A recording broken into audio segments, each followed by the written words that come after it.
हरियाणा में 2024 में विधानसभा चुनाव होने हैं। इसी को लेकर सभी दलों की सक्रियता तेज हो गई है। हरियाणा में अब खुद मुख्यमंत्री मनोहर लाल भी जन संवाद कार्यक्रम के जरिए लोगों के बीच जाकर सरकारी योजनाओं और उपलब्धियों का बखान कर रहे हैं। इसी कड़ी में मुख्यमंत्री जन संवाद करने के लिए सिरसा पहुंचे। सिरसा हवाई अड्डे पर सांसद सुनीता दुग्गल, बीजेपी जिला अध्यक्ष आदित्य देवीलाल ने उनका स्वागत किया। इसके बाद वे खैरका गांव पहुंचे। यहां जनसंवाद के दौरान सीएम ने लोगों की समस्याएं सुनी। इसके बाद सीएम ने बड़ा गुढ़ा गांव में दूसरा जनसंवाद किया। इस दौरान छतरिया गांव के नहरी पटवारी नरेश के खिलाफ 5,000 रुपए की रिश्वत मांगने की शिकायत आई। सीएम ने पटवारी को सस्पेंड करने के आदेश जारी कर दिए। वो तो आखिर में मेरे को कौन से गांव में? छतरिया गांव है। छतरिया गांव, ठीक है। नरेश पटवारी को सस्पेंड कर दो। ठीक, ऐसे हिम्मत कैसे होगी उसकी 5,000 रुपए मांगने की? ठीक है सर। हाँ, और आज ही सस्पेंशन लेटर पकड़ा दो उसके हाथ में। ठीक है और आगे सब ध्यान में आ जाएंगे सबको। ठीक है सर। काम होना ना होना अलग बात है, लेकिन हिम्मत हो जाए कि मुझे अरे तनख्वाह मिलती है, बहुत मिलती है, थोड़ी मिलती है क्या? या तो तनख्वाह छोड़ के काम करो, चलो कुछ और करना है तो ठीक है। आप जाके मिल लेना हैं पटवारी अपने जो हमारे इरिगेशन के, आप इस काम को देखना है, आपका कौन जाएगा ये। इस दौरान मुख्यमंत्री मनोहर लाल ने सिरसा को कई मनोहर सौगातें भी दी। बड़ा गुढ़ा गांव में 47 लाख की परियोजनाओं का शिलान्यास किया गया। खैरका गांव में स्कूलों को अपग्रेड करने का ऐलान किया गया। 9वीं और 10वीं में 100 से ज्यादा बच्चों वाले स्कूल अपग्रेड करने की घोषणा की गई। कालांवाली में 7 विकास परियोजनाओं का उद्घाटन शिलान्यास किया गया। परियोजनाओं पर 47 करोड़ 61 लाख 23 हजार का खर्च आएगा।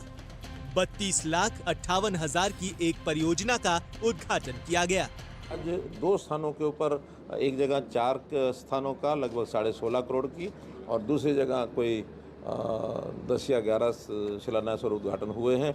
उन सब का राशि 47 करोड़, तो 47 और 16 इस प्रकार से 63 करोड़ रुपए का दोनों स्थानों के ऊपर किए। सिरसा जिला के गांव कालांवाली में मुख्यमंत्री मनोहर लाल ने निर्माणाधीन पुल का निरीक्षण किया।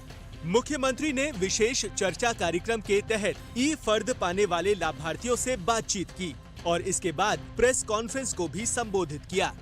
मेरे हरियाणा के भाइयों बहनों, जैसा आपको पता है कि हर बार हम लोग शनिवार को किसी न किसी विषय पर चर्चा करते हैं, तो आज मैं ऐसे सब बंधुओं के साथ अपनी चर्चा में शामिल हो रहा हूं जिन्होंने कभी भी किसी संकट के समय डायल 112 जो हमारी पुलिस की व्यवस्था है उसका उपयोग किया हो, और इस आपातकालीन त्वरित सहायता प्रणाली जो इमरजेंसी रिस्पांस सिस्टम का जो एक भाग है उसकी सहायता ली होगी।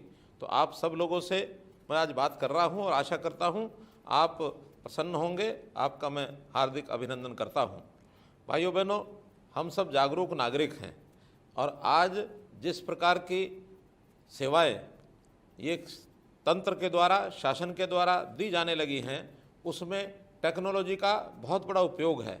एक समय होता था जब भी कभी कोई हम संकट का सामना करना पड़ता था तो हम पुलिस को बुलाने के लिए अथवा एम्बुलेंस बुलाने के लिए, किसी प्रकार की सहायता के लिए हमको घंटों घंटे लग जाते थे, और कभी कभी तो दूर दराज गाँव में दिन भी बीत जाता था, तब जाकर के कहीं पुलिस की मदद मिलती थी।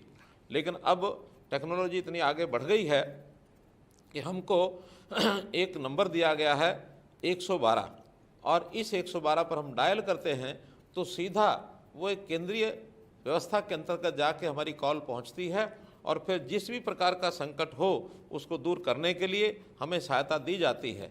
चाहे वो फायर ब्रिगेड की सहायता हो, हमें मेडिकल हेल्प की आवश्यकता हो, पुलिस सहायता की आवश्यकता हो, ऑन द स्पॉट मदद करने के लिए कोई ना कोई गाड़ी हमारे पास तुरंत पहुंचती है।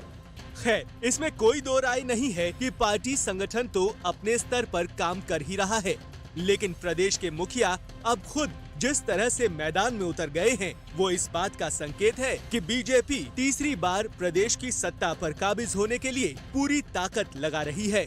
सीएम मनोहर लाल के जनसंवाद का चुनावों में कितना असर होगा, फिलहाल ये तो जनता तय करेगी। लेकिन ये साफ है कि सरकार विपक्ष के आरोपों का जवाब देने के लिए मैदान में उतर चुकी है। सूर्या समाचार के लिए सिरसा से नकुल जसूजा की रिपोर्ट।